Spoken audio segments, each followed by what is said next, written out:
It's 1920 and you take a train to Detroit looking for a job after the Great War. Maybe you'll work on that, assembly line that was invented here. The train arrives at the station, and a little bit late, but that's okay. And up close, the station is huge, said to be one of the tallest in the world. You walk through the concourse of the train station and a man with a big booty camera takes a picture of you. You think, this station, this city, there is no way they will ever fall off.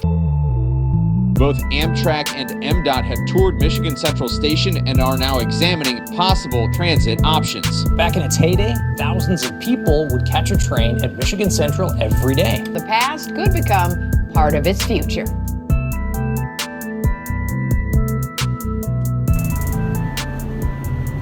Please exit through the rear door.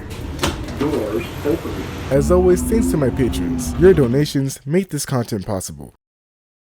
Michigan Central kicked off its operations in December 1913 a bit unexpectedly, as it had to open ahead of schedule as the old station burned down. So, right after the fire, the day after Christmas, on December 26, 1913, this spot became Detroit's main passenger hub, with the Michigan Central Railroad owning and running it. The station was a part of a bigger plan that included the Michigan Railway Tunnel under the Detroit River. The new station location was much better than the old one since it was right on the main line. The old station was in a bit of an awkward spot on a spur line, which wasn't great for the number of passengers it had to handle. Back in 1912, it's clear that the railroads weren't overly worried about cars being more common, which is showcased in how the building was designed. The building showcases a highly detailed Beaux Arts classical style, designed by the firms Warren and Wetmore and Reed and Stem, who also worked on New York City's Grand Central Terminal. Michigan Central was created around the same time and is often thought of as a kind of twin to Grand Central. Both were set up to be flagship stations on Vanderbilt's rail lines, and the original designs included plans for office towers, though Grand Central's tower never got built. Instead, we got this hideous tower that this billionaire tech bro built just for him and his super friends to party in every Friday. It's like, oh, they saved the world once and now they can fly around and do whatever they want.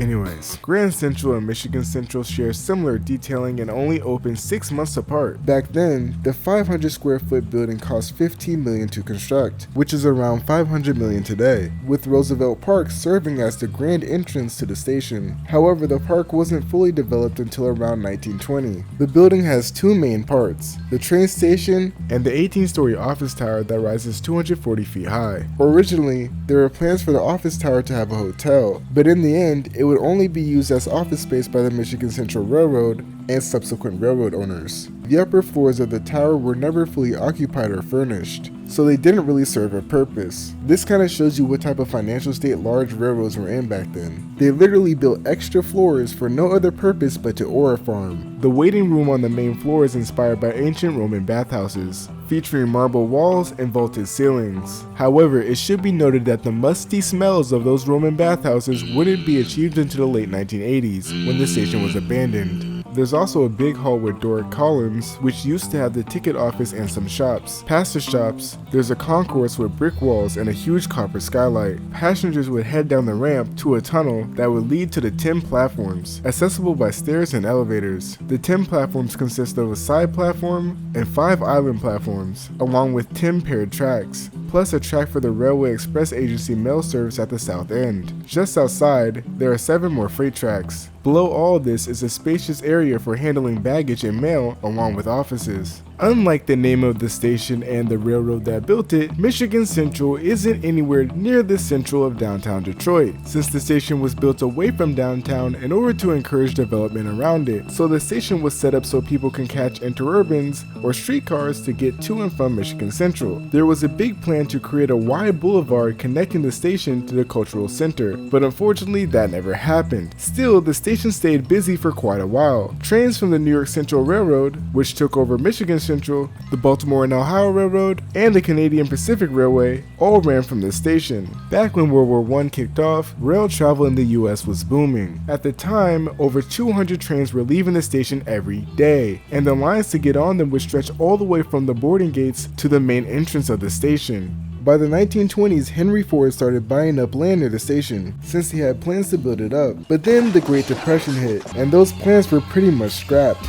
And unfortunately for the Michigan Central Station, the original design did not include a giant parking lot. So when the interurban service stopped running in the 1930s, the station ended up being even more isolated. By World War II, the station was heavily used by military troops, and the station was seeing more than 4,000 passengers daily, with around 3,000 workers in the office tower. But after the war, more people started driving instead of taking trains for vacations and other trips. As a result, train service got cut back, and the passenger traffic dropped so low that the New York Central tried to sell the station in 1956 for only $5 million, which, remember, is only a third of the cost of what it took to build it back in 1913. Another sale was attempted in 1963, but nobody was interested. By 1967, the upkeep costs were considered too high compared to the shrinking number of passengers. They ended up shutting down the restaurant, the arcade shops, and the main entrance. On top of all this, most of the waiting room was closed off, leaving just 2 ticket windows open for the few passengers and visitors who now had to use the same parking entrance as the railroad employees. During this time, train service to various places got cut back. By 1960, the New York Central stopped its direct trains going south to Toledo, passing that job over to the B&O.